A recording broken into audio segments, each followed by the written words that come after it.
Just gonna drink the fuck out of these beers. Yeah, you deserve it.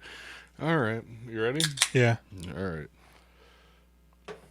I'm Jason. And I'm Jules. And we doing White Panic. Yeah. Do you like this? Oh, that's who that is. Who framed O.J. Simpson? Mm-hmm. 100% not guilty. 100% innocent. I love this shirt. Nobody else thinks this is funny. I think it's so funny. Because he's like the guiltiest man that's ever lived. White Panic, Fear of the Inner City. But I feel like they really worked hard to make us scared of black people when I was little. Like really, really, really hard. Mm-hmm. So I was really interested in revisiting these movies. I thought it would be super fun because I know you like action movies. And I thought I had some stuff you hadn't seen before. Well, and it's not even just like these types of movies. A lot of movies back then that were just seemingly about whatever would not shy away from taking an opportunity to make an ethnic group seem very dangerous. Yeah. Yeah. This is one of them. So this is Enemy Territory. It's from 1987. Mm-hmm. It had a tagline, when you're entering enemy territory, you're entering a war zone. I mean, again, that's a little bit fucked up that it's like enemy territory. Because, like, they're talking about the life insurance industry. Mm-hmm. And he's like, he gets moved to a different section. He's like, those people don't care about life insurance. It's like, I don't know. I mean, I guess, maybe, like, ultra poor people might not be thinking about that. But that doesn't sound like what you're saying. It does not. No. This movie had a working title called Show No Mercy. Oh. Which really doesn't make sense because it kind of feels like you're rooting for the gang then. Yeah. Ernest R. Dickerson was brought in as a cinematographer after the original cinematographer was let go from the production due to alcoholism. Oh, really? Okay. Apparently, Jan Michael Vincent was often drunk on set. Yeah, he is a real problem. He was like, do you know about this guy? He was in Airwolf, I think, like a TV show. Super popular. Like, people loved him. He was super handsome. People were wicked into this guy. Fucking fast lane to, like, alcoholism and obscurity, like, instantly. Like, this is already, like, I think, like, 5-10 years past his prime. Yeah, he's in a wheelchair at this point in real life, too. Oh, is he? I believe so. Jan didn't lose most of a leg until the 3 car accidents he went through in the 90s. This movie is immediately after his run on Airwolf. Ray Parker Jr. said that working with Jan, he was a little crazy, and he hit him with the wheelchair. Oh, wait, not one of the arrows? Nope. This was obviously the film debut of Stacey Dash. Stacey Keach? Were you going to say Stacey Keach? Stacey Dash. The opening week of this film in New York City resulted in some groups protesting the movie due to the subject matter. Oh, weird. To this day, the film has never been released on a Region 1 DVD. As of March 4th, 2018, MGM has no current plans to do so. No, the kid's moving around up there. I can sense it. I thought that I saw this on, like, WGN as a child. Mm-hmm. I think we must have rented it from the video store. And boy, did I think it was great. And it was real weird watching it again. Yeah, it's wild. Like, okay. I'm going to take you on a journey of my viewing experience, but we'll get there. The original ending of the film had the entire tenement topple the vampires, not just the grandmother. Oh, that's a good ending. Yeah. Why wouldn't you do that? I don't know. The grandma sucks with that gun too. So this movie had an estimated budget of $800,000. It grossed just under $200,000. They originally tried to make it in 5 days for $50,000. What was the budget for this thing? $800,000. Okay. It looks like you spent $50,000 on it. Yeah, so here's a little snippet that I found from somebody that worked on the film. They said, we retooled the structure of it and relocated it to New York. What happened was Charlie had a deal with this New York filmmaker called Tim Kincaid. Tim was making these tiny movies for Charlie, a shoot him in 5 days for $50K kind of thing. They were really trashy, but Charlie thought the technical side of them was okay. Certainly okay enough to convince him that Tim could at least put a movie together. She's laughing at this point in the interview. So Charlie agreed to let me make Enemy Territory as a New York movie. I went out there and Charlie let me take a producer, Hope Perella, with me. We met Tim and his girlfriend and co-producer, a woman named Cynthia DePaula, and it became pretty obvious pretty quickly that this was not going to work. Tim and Cynthia were only used to these minuscule budgets and schedules, so we ended up doing Enemy Territory over 4 weeks for something like $800,000. So that's from somebody working on the production, although it does not seem like an $800,000 movie. No, it's almost like a home movie. It feels made for TV. It definitely feels like a very several steps down from a real movie production. Yeah, it's bizarre. Also, so I noticed this. So here's my watching experience with this movie. I turn it on and I'm just kind of zoning out. I'm like, oh, that guy's annoying. Oh, that's kind of weird. That's funny, whatever. And then I get about 50 minutes in. 50? Yeah. Okay. And God, something happens. Oh, Ray Parker Jr., who's in this movie, by the way. Yeah, from the Ghostbusters theme song? Yeah. He's got some credits. This is in between Ghostbusters 1 and 2. He's not an actor, right? Nah. Like, at all. Nah. He's a musician. Yeah. And he's got like 20 acting credits. Yeah. Okay. It's terrible. He mentions, man, I only took this job to come have sex. And I was like, oh, is that why he's there? With who? What? So then I rewound it to the very beginning. So, you know what? Before, because this is going to be it, why don't you give me that synopsis? You knew what that was? Yeah. I ain't afraid of no vampire gangs. Enemy Territory. When insurance agent and all-around cracker-ass cracker Barry, Gary Frank, is tasked with collecting the premium of a lucrative life insurance policy after dark in the high-rise stomping grounds of local gang the Vampires, things go sideways fast when Barry runs afoul of the gang's customs. Now he must rely on the kindness of strangers and a good deal of luck to survive the night intact if he wants to escape from enemy territory. Yeah, those gang customs, don't touch them. You can't touch them. Okay. And they only come out at night because they're vampires. Is this... I was wondering if maybe this movie isn't actually that racist. It's more of a satire. Like, it seems like it's quite silly. It's funny because that's definitely what I think the original Candyman is, and this movie has Candyman in it. The night belongs to vampires. Show me your fangs. Before the sun comes up, the ghost and the blood trader must pay.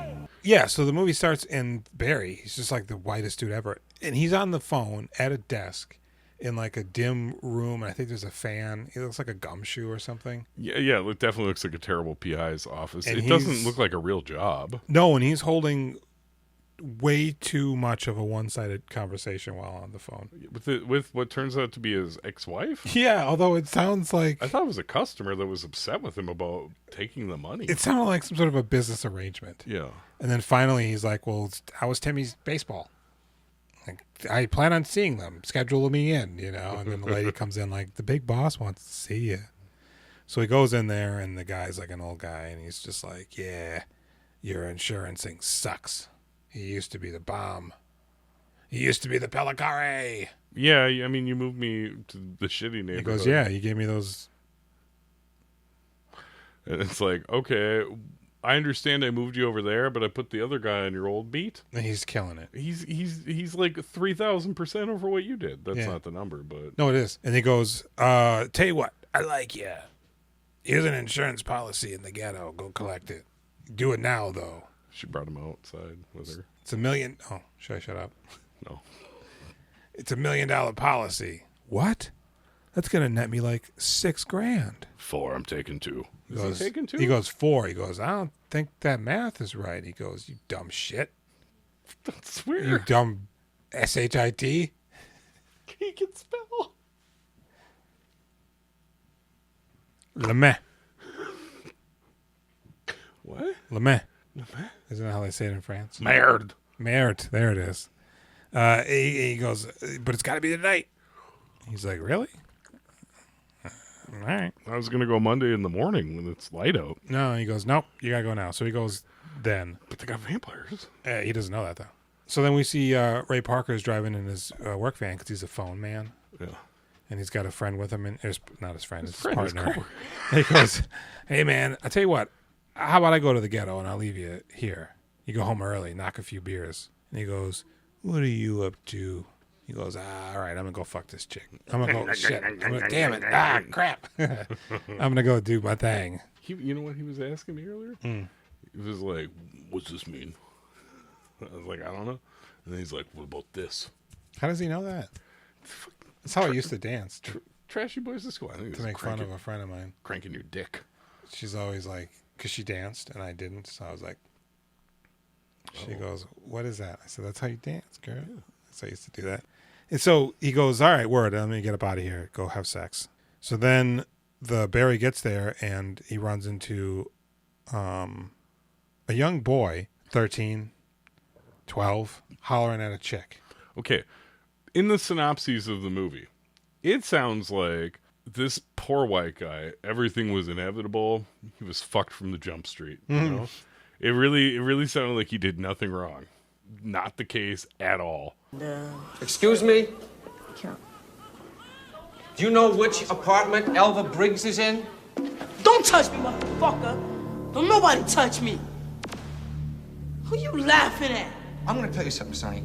I've had a very long day, and I have neither the time nor the patience for any more of you kids playing Scarface with me. No, This he's an motherfucker asshole. marks himself for death, Yeah. and I have no sympathy for him. Yeah, and it isn't until a knife comes out that he's like, "Oh, shucks."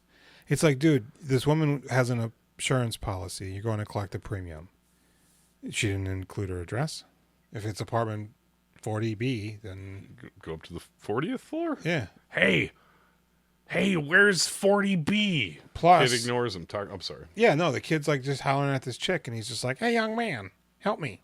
Excuse me." And he goes to touch him. He goes, "Yo, man, don't touch me." Great moment to profusely apologize and get the fuck out of Give him your watch Yeah. and leave. But Hey, he doesn't man. do that. Hey, I'm sorry. I fucked up. I should leave here. Yeah. This is your place. Again, sorry. Instead, he keeps pushing him, and the kid goes, "Hey, old man, I got something for you." And he pulls out a knife. Yeah. And he goes, "Ah!" And then the security guard comes out. "Hey, Devontae, or whatever your name is, quit driving this turkey. I'm going to get you too, old man." And he goes, "Fuck you will." And then he runs away. That poor old fucking security guard. Yeah, and he goes, "All right, man, check it out. I'm going to take you up there and get you the fuck out of here because you can't be here after dark." That's so stupid. He goes, "All But right, also word." true. So they go up, and he goes down, and he meets the old woman, and she's like the Oracle. And Is she actually the Oracle? no, but she's Okay. like that.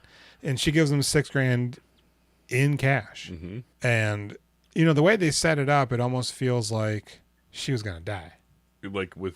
Like soon because she wants that life insurance policy, Yeah. or she's gonna die within the movie. I mean, I thought soon, like her plan was to literally like just jump out the window. Oh. But then I figured, well, she's got this policy, and she really talks about taking care of her family, so she must die. Mm-hmm. So he gets the shit, and he gets up out of there, and she goes, "Boy, you better be careful. Why'd you come tonight? You must really want that money." So I'm thinking, oh, so then he didn't need to. Yeah, she wasn't gonna die tomorrow. She's not like, "I'm not doing this policy if you don't get over here." No. It seems like you could have come on Sunday, or hey, Saturday afternoon, man. Yeah. You can work the weekends. Yeah. That would be okay. I mean, if I'm going to walk away with $4,000, yeah, I'll work on a Saturday for 25 minutes. $4,000 in 1987. Also, Yeah, big time. that's 5 CDs. Yeah. Mm-hmm. And so he leaves, and the security guard's like, "Come on, sucker." And they got that him walking down the hall shot, which I'm like, oh, this is kind of cool. Goes on way too long. Way too long. And it's really loud. And it's the kind of thing where there's just graffiti everywhere. Like they showed the camera following him moving through a hallway later on. It's like, well, why didn't you just get that shot of him walking and then start following him? Why would you just lock the camera down and have him come to the camera? Why does it have to be 35 seconds? So the elevator doors open, and it's Tony Todd and his crew and that little Letty type gangster. And he goes, "We the vampires, man. You touched my boy. We need your blood." This is interesting too. They keep calling him Ghost? Yeah, because You want that? I know why, but Okay, you didn't know. I'm letting you know. No, about it's the just racial... I know why, but I've never heard that. Vampires, ghosts. You got werewolves in the next building over. That's true. I find this interesting too because Tony Todd's even like, you might make it out alive, but we need your blood. And we need to just get a little bit of that blood.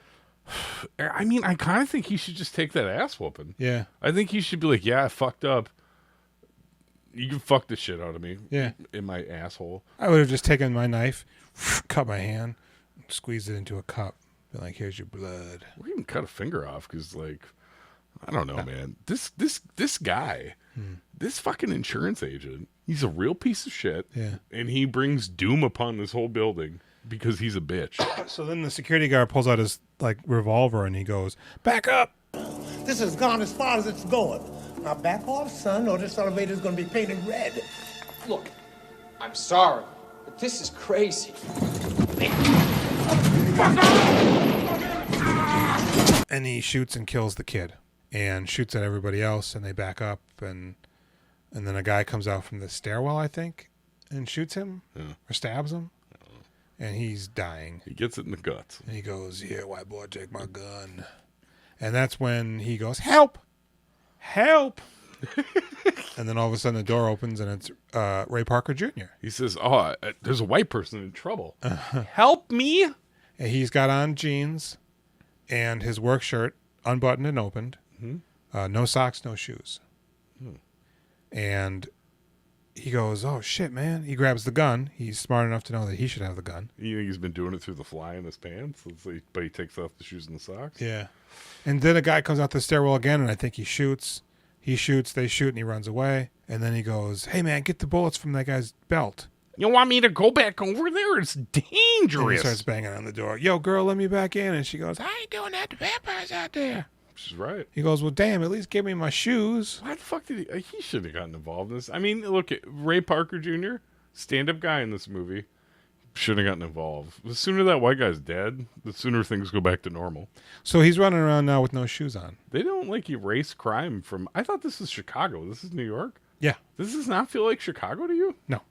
Okay. You're the guy who knows areas. So I'm thinking, wow, this is like before Die Hard. This guy's running around with no shoes on. Oh. You know? It's got to come into play. Uh-huh. And so then they go Little back glass. to the old woman's apartment. And she lets them in. And as Ray's yelling at the white dude, Barry, he's like, "You got to get your shit together, man." He walks away from the scene. And you can see that he is wearing white tennis shoes. Ray Parker? Mm-hmm. Oh. He grew them? Grew out of his Because feet? then when the guys are banging on the door and they decide to climb out of her window using a bedsheet and to crash into the bedroom of the window below them, two young girls, "Don't rape us." Yeah. He goes, "Damn, this shit's hard around here." We see that Ray Parker's barefoot. So they give the kids like $100. Throughout the movie, Ray's forcing him to peel off of his roll and grease the wheels, which good on him. Yeah. He doesn't ask for anything. No. So they leave, and they then go to Stacey Dash's apartment. Oh, I mean, okay. Isn't she the granddaughter? She is the granddaughter. So the grandma is immediately like, "Oh, these vampires are going to kill me because I let you in here." Oh, that's right. They come back. And then the vampires show up and they're like, "We're going to have to kill you unless you send out that white guy." At this point, they want Ray Parker too? Or they are giving Ray Parker a chance at this point to just send out the white guy? No, they go, "Yeah, brother, we don't want you. We just want the ghost." This is fucking weird because honestly, this gang is pretty reasonable. Yeah. Because then they're like, "You're going to have to take us." So he goes, "All right, Psycho, watch the door. Yeah. We're going to go get more guys." I almost feel like this area isn't too bad except for at night. And at that point, really just stay out of their way. Mm-hmm. Gangs are bad, but they have like a code, man. And when you break the code, I think you might just want to deal with the minor consequences rather than escalate everything the way this movie goes. Hard to say. You know, we could have come on a quiet day where they aren't dealing drugs and pimping. And That's so weird that they got this vampire mythos too. it is because there's other towers with other gangs. Yeah, what do they call them? I don't know. I think they just call them the Hispanic gang, like the Diablos or something. I thought they all had. And I think there's a white gang too, but we only see a snippet of What if they're like the Latin guys. It's the Latin guys and the Japanese. So they're with Stacey Dash, and fuck. Basically, then they're just going from place to place trying to evade this gang. You did see Kadeem Hardison in this, right? Yeah. It's very his voice is noticeable. Yeah, we see him peppered a little bit throughout. Where the fuck is it count? Where the fuck is it count? People dead, shot up, cut up, and I don't see them nowhere around, man. They got Dash. I think they eventually go back up to the old woman, and they're like, "Hey, we can go to the psycho white guy's apartment." They'll never go there, and they go there. He's the only one they're scared of. He's got it barricaded, and he's got a gun and like a harpoon or something on the side of his wheelchair. It's so stupid. It's also it's scary because the vampires are going door to door. It's interesting because again, I feel like I initially bought into it wouldn't be a problem if you let them in to check your house, but they're also still like sketchy scumbag gang members, right? Like they seem aggressive and mean. It seems like they should be cool with you if you just let them search your apartment. Yeah, maybe. I don't know. I really, honestly, the more I talk about this movie, the more disinterested in I am. Yeah, that's surprisingly. Fair. You know, it moves along and it should be exciting, but it's actually a pretty boring movie. It's just go to the next place, meet a character, give them money. Something happens, go to another place. You know, Jan DeBont is like, I'll help you or whatever, but I don't like it or something, and they give him money. Don't you brother me, boy.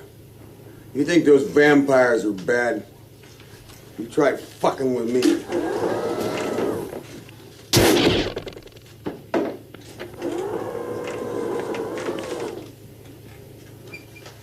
I'll take that money. It looks like they're trying to convey that his apartment is covered in like sheet metal. Yeah. It's just like draping. Tinfoil? I don't know, yeah. But Stacey Dash, she's like, I gotta go check on Granny. Why would so you she do that? leaves. Yeah, and they capture her That's so immediately. stupid. Yeah. And they threaten to rape her and do very, very bad things to her. They say, this is so stupid. They go, well, you're not going to tell us where he is? Well, when we find him, then I'm going to do every hole on you and all of this shit. We're going to make new ones. So he's threatening to do very, very bad things to her when they find Barry. So she goes, all right, I'll tell you where he is. Yeah. Expediting the bad things. Mm-hmm. Right. And so they go down there. Hey, Cracker, we got Stacey Dash and the Granny. Come on out. And they go out and, wheelchairs just starts shooting everything and nothing at the same time. It's hard to tell where everybody is in relation to what's being shot. It's quite frustrating because some guns are shot in this movie and people are rarely hit with the bullet. Yeah. Like automatic weapons, which should basically kill everybody around you. And there's people who are like, I'm moving away. And in a tight, concrete-lined corridor. Yeah. And you're just going to be deaf. Oh, sure. For firing an AR-15 or whatever it is. Dizzy from all that sound. And he's spinning around. So they run out of there. The grandma goes back in with military guy because he gets shot. In the heart. And yeah. But he still lasts 10 minutes. But you're to blame. What's that? You're to blame. I'm to blame? He shot in the heart. Oh. And is it because I gave love a bad name? You do. It's a terrible, terrible name you give it. So they run with Stacey Dash. Rupert? And, yeah. And at this point, I think they just find the mom and the boy. Or she goes, I heard telltale that this young boy knows a way out that nobody else knows. Let's go down to the 10th floor to find him. He mentioned it in the very beginning of the movie. Yeah, because we do see him strutting around. He's a funny looking little kid. He's fun. He's cute, yeah. And they go down there and their mom... Actually, I really like this scene because it's at this point now that Barry's just been giving money away. But this is the one time where Ray Parker doesn't instruct him to do so. Because the mom, he goes, all right, kid, come show us where the thing is. And she goes, you must be out of your mind if you think my baby's going anywhere with all this craziness. I'm not your baby anymore. I'm almost 10. Hush now. You could save our lives. Please, Mom. Chester, go to your room. He's fucking like 9. Yeah. If that. 7. Let's send him out there where the gangs are angry. That are actively chasing to kill you. No. Yeah. And he pulls out his money. He goes, how about $400? Take my boy. Mrs. Cole, is it? Listen, we really need Chet. Now, I'll give you $300. All right, $400. Listen, mister, I don't know where you've been, but $400 can't buy a black boy anymore. Oh, my God. No, And they brush past it. But then the boy sneaks out. He makes his bed to look like, this is weird. So she goes, Dion, I think is his name, go to bed. And we see him leave. But when we cut to him in his bedroom, making it look like there's a body in the bed, he has no shirt on. Then all of a sudden he puts a shirt on. It's like, nobody's watching you. You didn't have to take off your shirt to sell that you're going to bed. But so he sneaks out. Nobody sees him, I don't think, when he does it.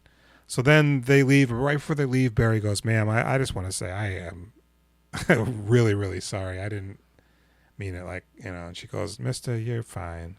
They do run into a prostitute. And they give her money. And she goes, hey, you come back when you're not being killed and we'll make it. I owe you one. Yeah, because the old guy's like, hey, now wait a second. I already paid. Yeah. I gotta finish. I think they eventually just run back into the boy, and he saves them. Ray's getting injured. Barry's knocked out. Psycho's fighting. And I think the boy hits him with his bat.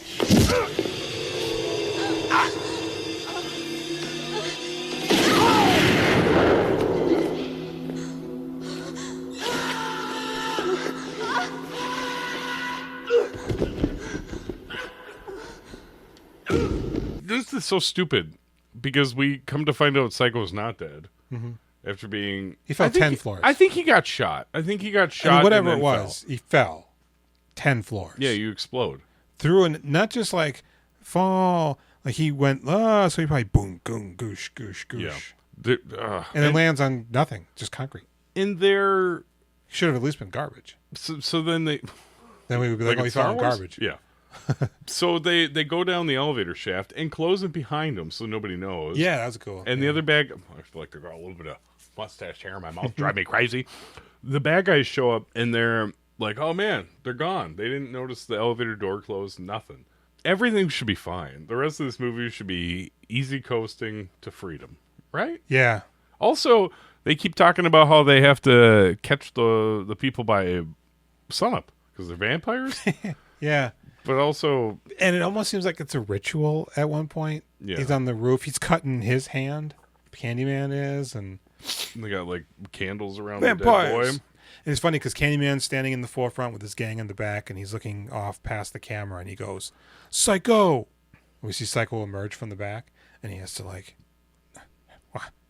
takes him 15, 20 seconds to get up to the camera. It's like, oh God. So they get downstairs. They climb down the elevator shaft, which is not very likely for a 6-year-old child to be able to do. He's like 9 or 10. Whatever the fuck he is. But if it's a ladder, no, they don't climb the ladder. Oh, there's not a ladder. No, and I even looked this up. It's dark because when there is a ladder in an elevator shaft, it doesn't run from top to bottom. It's only positioned in areas where they need to access panels. And they're just climbing down the girders and shit. Yeah. And when Ray Parker picks the lock, he goes, I knew this nerd pack would come in handy. Because he's got a pocket protector. It's like, dude, it's your job pack. It's not a nerd pack. But so they get down to the basement because they got to climb past a pipe and shit. And they see Psycho. And then, of course, he's not dead. And he gets up and they fight a little bit. And then they shoot him with a gun. Yeah, they waste him. He should have all of the broken bones. His organs should be somewhat liquefied from that. It's got to be the same height as in Bruges. And he is a fucking mess when he lands. So he does get killed eventually. Psycho? Caution them. Make sure he's dead. Psycho? Yeah. They shoot him and draw attention, more noise. So they get away and they go away and they see Kadeem Hardison outside. This is the first time we notice they're out there. They go past the door and they go, yeah, those 2 gang guys are out there. So they go further in and then Dion is like, that's the thing. And he goes, son, we can't fit through that. Stacey Dash goes, I can. And they go, girl, you're crazy. She goes, I'll get out of there. I'll go to the police. I'm going to dash right into your heart. I'm so pretty. Do you like Stacey Dash? She's okay. Oh, you don't think she's super pretty? I don't know. Me neither. So while she does that, she's running, and they start chasing on her. And the Hispanic gang is like going to do stuff. And she gets away, though. They give the kid money. They go, take this wad, go up somewhere. And if the plan doesn't work, plan B, which is to just start throwing money. I thought they had a better plan. I thought maybe they were going to pay the Hispanic gang to kill the vampires. Yeah, because it's a dumb plan. For one, you're wasting all that money. For two dummies that you could probably just kill with those guns? Yeah, because they come outside and they go, oh, shit. Immediately they see him. Yeah. But they have the drop on him because they're just two dumb guys. These aren't like military people. These are just like fucking dudes from the projects. Dumb guys, yeah. Just guys. Just dudes. In fact, if they gave you and me guns, we'd be like, oh, yeah. All they know, if that even, is that there's a white man and maybe a black guy's helping him. But they don't have pictures. Yeah. So Ray Parker could have just walked out. Yo, blood, I heard there's some Ofe out here we're trying to kill. Oh, yeah, word. And then maybe they communicate like bees and they like do some sort of moves. They? To the I mean, I meant the gang members, but, you know, Jules, yeah. You and your people, yeah. you do little bee dances to convey exactly what people look like, right? Mm-hmm. That's exactly what happens. Stacey Dash gets to the police precinct carrying a knife and all lunatic fringe. Covered in blood. And they're just like, whoa, whoa, whoa. Hey, what are you, assaulting us in our precinct? She's like pretty chill initially, too. She's like, excuse me. Yeah, and then she's just like, I'm going back there. And they That's go, whoa, whoa, move. whoa. You could probably just wait the 3 minutes till the guy's off the phone. Yeah. And you are covered in blood. They'll probably pay attention to you. They're like arresting her, I guess. But she has to submit to a search by a female officer before they'll listen to her. They got to check her cavities. So then the boy just starts throwing the money. They're freaking out. Oh, shit, I'm going to Sizzler. And then they come out and they kill Kadeem Hardison. Oh, the gang guys bust through the door right before they flee, and they shoot Barry in the foot. His foot explodes. So now they're running. Oh, God, we can't do it. And right when shit's about to hit the fan and the vampires are descending upon them as they cower by the swing set, Ray Parker Jr. just shoots Tony Todd. Pray, motherfucker. Pray, goddammit, because you're gonna die.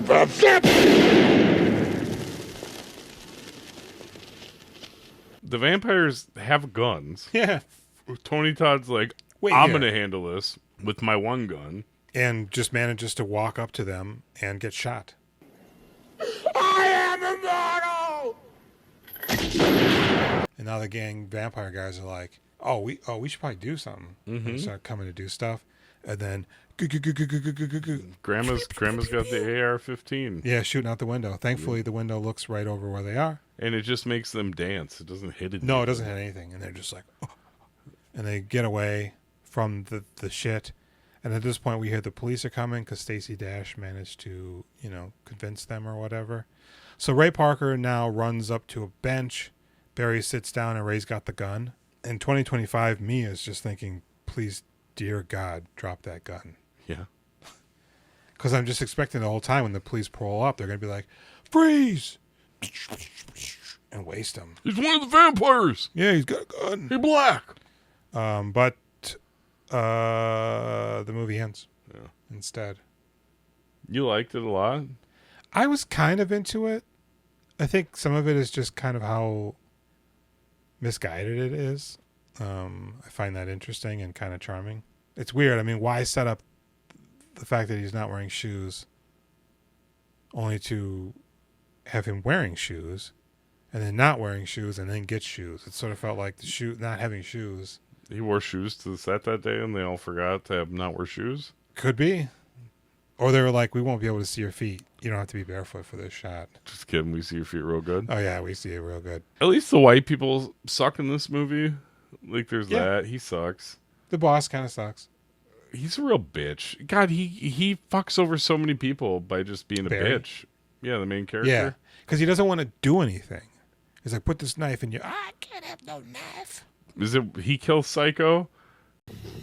Hey, cool it! Hey, cool it, man! Now stay there, you fucking freak!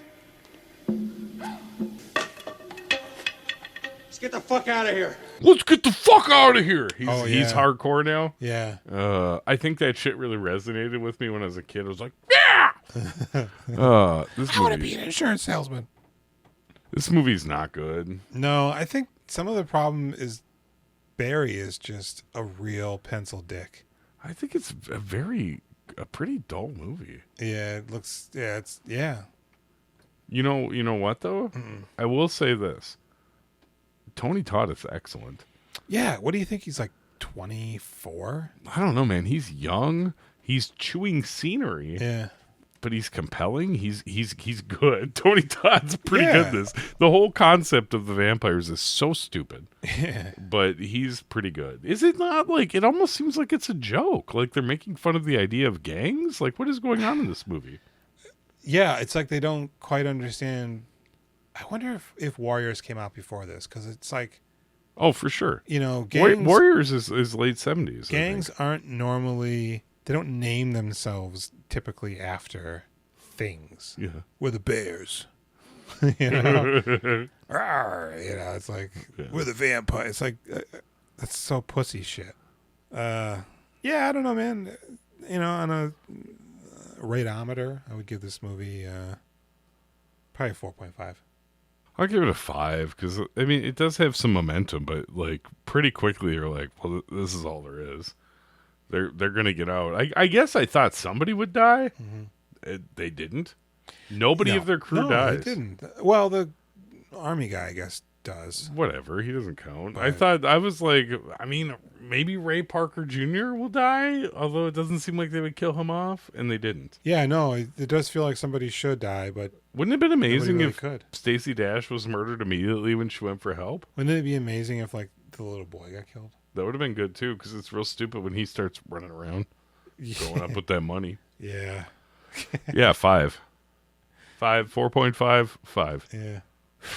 Do you want me to reveal the next one? Sure. Yeah. The park is mine. I imagine it's real racist.